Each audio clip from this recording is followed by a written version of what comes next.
बिस्मिल्लाहिर्रहमानिर्रहीम बिस्मिल्लाहिर्रहमानिर्रहीम। दोस्तों, मैं हूं अली मुमताज़ एडवोकेट और आप देख रहे हैं मुझे मेरे यूट्यूब चैनल पर।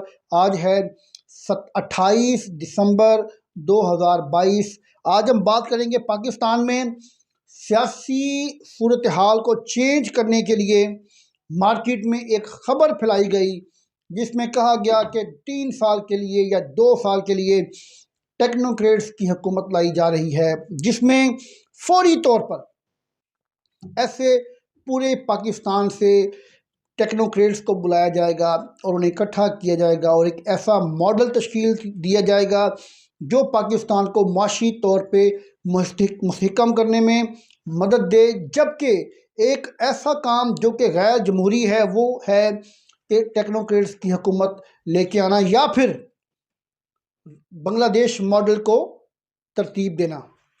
ऐसी सूरत हाल में आप किसी सूरत भी पाकिस्तान की सबसे बड़ी जमात जो बाई इलेक्शन लड़ती है तो 20 में से 16 सीटें जीत जाती है, और अगर एक चेयरमैन पाकिस्तान तहरीक इंसाफ इमरान खान खुद बाई इलेक्शन लड़ता है तो वो 6, 7, 8 सीटों पर अकेला जीत जाता है। और उसके मुकाबले में तमाम पार्टियों के बड़े बड़े नामवर, बड़े बड़े पैसा खर्च करने वाले, बड़े बड़े नामी ग्रामी सियासतदान हार जाते हैं।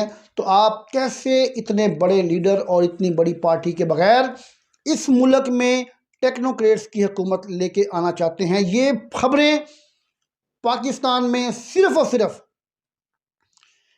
एक टेस्टर लगाने के लिए, चेक करने के लिए फैलाई जा रही हैं, और ये उन्हीं लोगों की तरफ से खबरें फैलाई जा रही हैं जो करता धरता हैं। वो चेक करना चाहते हैं, वो जानना चाहते हैं कि इसके ऊपर अवाम का क्या रद्द-ए-अमल आता है। और पाकिस्तान तहरीक इंसाफ के चेयरमैन इमरान खान, साबिक वज़ीर आज़म पाकिस्तान इमरान खान और इनकी जमात का क्या स्टांस आता है। लेकिन मैं यहाँ पर ये बात पूरी जिम्मेदारी के साथ, पूरे दावे के साथ कहता हूँ कि पाकिस्तान में पहले एक बार नहीं बल्कि कई बार ऐसा सोचा गया, ऐसा प्लान किया गया कि वो पाकिस्तान में टेक्नोक्रेट्स की हुकूमत लेके आए या पाकिस्तान में बांग्लादेश मॉडल लेके आए, जिसके बाद वो पाकिस्तान को मुस्तहकम करने के बाद वो दोबारा इलेक्शन करवाएंगे और जमहूरी सिलसिले को आगे बढ़ाएंगे। इसका मकसद सिर्फ और सिर्फ इमरान खान का रास्ता रोकना है कि कहीं वो इलेक्शन जीतकर इक़्तिदार में ना आ जाए। ये बात किसी तौर भी पाकिस्तान की आवाम को काबिल कबूल नहीं होगी। और इसी तरह भी अगर इस तरह का कोई तजर्बा किया गया तो जिस तरह से PDM को लाया गया और रजीम चेंज करके इमरान खान को हटा के एक नया तजर्बा किया गया, जिसके नतीजे में पाकिस्तान डूब गया, पाकिस्तान खुदा न खास्ता दिवालिया हो गया और पाकिस्तान इस वक्त दिवालिया होने के नहज पर पहुंच चुका है। इस तरह का तजर्बा जो करना चाह रहे हैं टेक्नोक्रेट्स को लेके आने की शक्ल में, ये दूसरा बड़ा नाकाम तजर्बा होगा और जिसका नुकसान पाकिस्तान को होगा, पाकिस्तान की आवाम को होगा। कतई ये तजर्बा नहीं करना चाहिए। इस तजर्बे से सिवाय नुकसान के कोई और काम नहीं होगा, सिर्फ नुकसान होगा।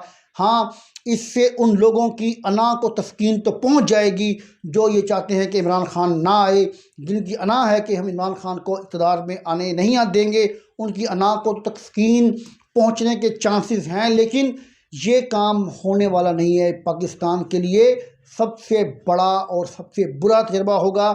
पाकिस्तान को ऊपर ले जाने के लिए सिर्फ एक ही हल है, वो है आम इंतखाबात, जिसके बाद जो पॉपुलर लीडर होगा, जिसको अवाम मुंतखब करेगी, वो ऊपर आए और वो मुल्क की सरबराही करे, हुकूमत करे, मुल्क को चलाए और पाकिस्तान को जिस तरफ वो अवामी राय के साथ लेके जाना चाहता है वो लेके जाए। और दुनिया भी उसी वक्त आपके ऊपर एतबार करेगी, आप पर यकीन करेगी जब आप जमहूरी प्रोसेस से आगे बढ़ेंगे। टेक्नोक्रेट्स हो, ये कर लो, वो कर लो, ये सब बकवासियात हैं।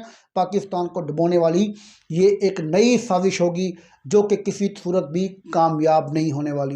दोस्तों, ये थी मेरी आज की वीडियो। उम्मीद करता हूँ कि आपको पसंद आई होगी, और अगर आपको ये मेरी वीडियो पसंद आई हो तो मेरी वीडियो को लाइक करें, मेरे चैनल को सब्सक्राइब करें और मेरी वीडियो को ज़रूर शेयर करें। शुक्रिया। अल्लाह।